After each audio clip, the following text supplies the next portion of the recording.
Small Porges, in looking for a fortune for another, found an uncle for himself instead. The meeting of George Bellew and Small Porges, as he afterward came to be called, was sudden, precipitate, and wholly unexpected, and it befell on this wise. Bellew had opened his knapsack, had fished thence cheese, a clasp knife, and a crusty loaf of bread, and having exerted himself so far, had fallen a-thinking or a-dreaming in his characteristic attitude, i.e. on the flat of his back, when he was aware of a crash in the hedge above, and then of something that hurtled past him, all arms and legs, that rolled over 2 or 3 times, and eventually brought up in a sitting posture. And, lifting a lazy head, Bellew observed that it was a boy. He was a very diminutive boy with a round head covered with coppery curls, the boy who stared at Bellew out of a pair of very round, blue eyes, while he tenderly cherished a knee and an elbow. He had been on the brink of tears for a moment, but meeting Bellew's quizzical gaze, he manfully repressed the weakness, and, lifting the small and somewhat weather-beaten cap that found a precarious perch at the back of his curly head, he gravely wished Bellew "Good afternoon."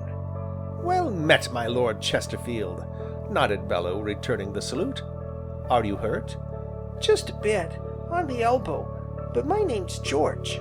"Why, so is mine," said Bellew. "Though they call me Georgy Porgy." "Of course they do," nodded Bellew. "They used to call me the same, once upon a time." Georgy Porgy, Pudding and Pie, kissed the girls and made them cry, though I never did anything of the kind. One doesn't do that sort of thing when one is young, and wise, that comes later, and brings its own care and heartbreak.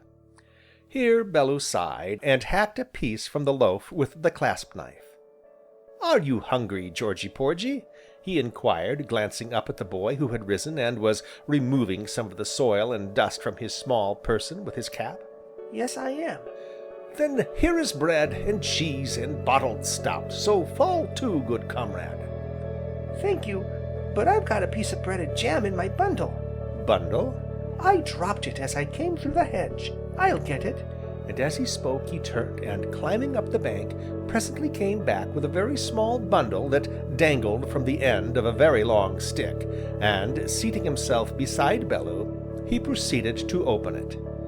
There, sure enough, was the bread and jam in question, seemingly a little the worse for wear and tear, for Bellew observed various articles adhering to it, amongst other things a battered penknife and a top.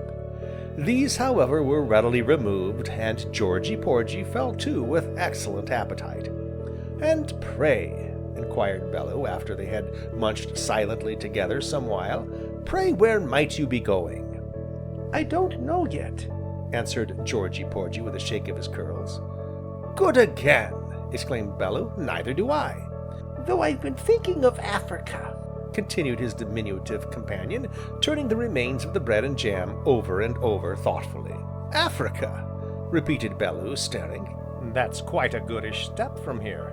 "Yes," sighed Georgy Porgy. "but you see, there's gold there. Oh, lots of it. They dig it out of the ground with shovels, you know. Old Adam told me about it, and it's gold I'm looking for, you see. I'm trying to find a fortune." "I beg your pardon?" said Bellew. "Money, you know," explained Georgy Porgy with a patient sigh. "Pounds and shillings and banknotes, in a sack if I can get them." "And what does such a very small Georgy Porgy want so much money for?" "Well, it's for my auntie, you know, so she won't have to sell her house and go away from Dapplemere. She was telling me, last night, when I was in bed, she always comes to tuck me up, you know, and she told me she was afraid we'd have to sell Dapplemere, and go to live somewhere else. So I asked why, and she said 'cause she hadn't any money, and, oh Georgy, she said, oh Georgy, if we could only find enough money to pay off the "Mortgage?" suggested Bellew at a venture. "Yes, that's it. But how did you know?" "Never mind how, go on with your tale, Georgy Porgy." "If we could only find enough money, or somebody would leave us a fortune," she said, and she was crying too, 'cause I felt a tear fall on me, you know. So this morning, I got up awful early and made myself a bundle on a stick, like Dick Whittington had when he left home, and I started off to find a fortune. I see, nodded Bellew. But I haven't found anything, yet, said Georgy Porgy with a long sigh. I suppose money takes a lot of looking for, doesn't it? Sometimes, Bellew answered. And do you live alone with your auntie then, Georgy Porgy? Yes. Most boys live with their mothers, but that's where I'm different. I don't need one, 'cause I've got my Auntie Anthea. Anthea, repeated Bellew thoughtfully. Hereupon they fell silent, Bellew watching the smoke curl up from his pipe into the warm, still air, and Georgy Porgy watching him with very thoughtful eyes and a somewhat troubled brow, as if turning over some weighty matter in his mind. At last he spoke. Please, said he with a sudden diffidence. Where do you live? Live? Repeated Bellew, smiling. Under my hat, here, there, and everywhere, which means nowhere in particular. But, I mean, where is your home? My home? Said Bellew, exhaling a great cloud of smoke. My home lies beyond the bounding billow.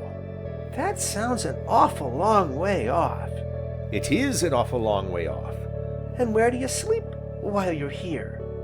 Anywhere they'll let me. Tonight I shall sleep at some inn, I suppose, if I can find one. If not, under a hedge or hayrick. Oh, haven't you got any home of your own, then, here? No. And you're not going home just yet, I mean, across the bounding billow? Not yet. Then, please. The small boy's voice was suddenly tremulous and eager, and he laid a little grimy hand upon Bellew's sleeve. Please, if it isn't too much trouble, would you mind coming with me to help me to find the fortune? You see, you are so very big and... oh, will you please? George Bellew sat up suddenly and smiled. Bellew's smile was at all times wonderfully pleasant to see, at least the boy thought so.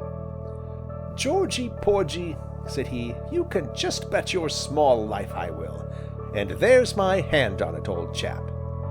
Bellew's lips were solemn now, but all the best of his smile seemed somehow to have got into his grey eyes, so the big hand clasped the small one, and as they looked at each other, there sprang up a certain understanding that was to be an enduring bond between them.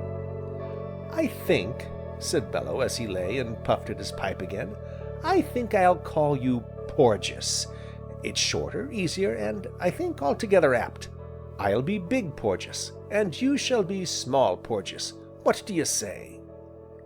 Yes, it's lots better than Georgy Porgy, nodded the boy, and so Small Porges he became thenceforth. But, said he, after a thoughtful pause, I think, if you don't mind, I'd rather call you Uncle Porges. You see, Dick Bennet, the blacksmith's boy, has 3 nephews, and I've only got a single aunt. So, if you don't mind... Uncle Porges it shall be, now and forever, amen, murmured Bellew. And when do you suppose we'd better start? Inquired Small Porges, beginning to retie his bundle. Start where, nephew? To find the fortune. Said Bellew. If we could manage to find some, even if it was only a very little, it would cheer her up so. To be sure it would, said Bellew, and sitting up, he pitched loaf, cheese, and clasp knife back into the knapsack, fastened it, slung it upon his shoulders, and, rising, took up his stick. Come on, my Porges, said he, and whatever you do, keep your weather eye on your uncle. Where do you suppose we'd better look first? Inquired Small Porges eagerly. Why, first I think we'd better find your Auntie Anthea.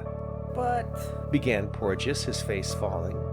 Buts me no buts, my Porges, smiled Bellew, laying his hand upon his new-found nephew's shoulder. Buts me no buts, boy, and as I said before, just keep your eye on your uncle. End of chapter 4.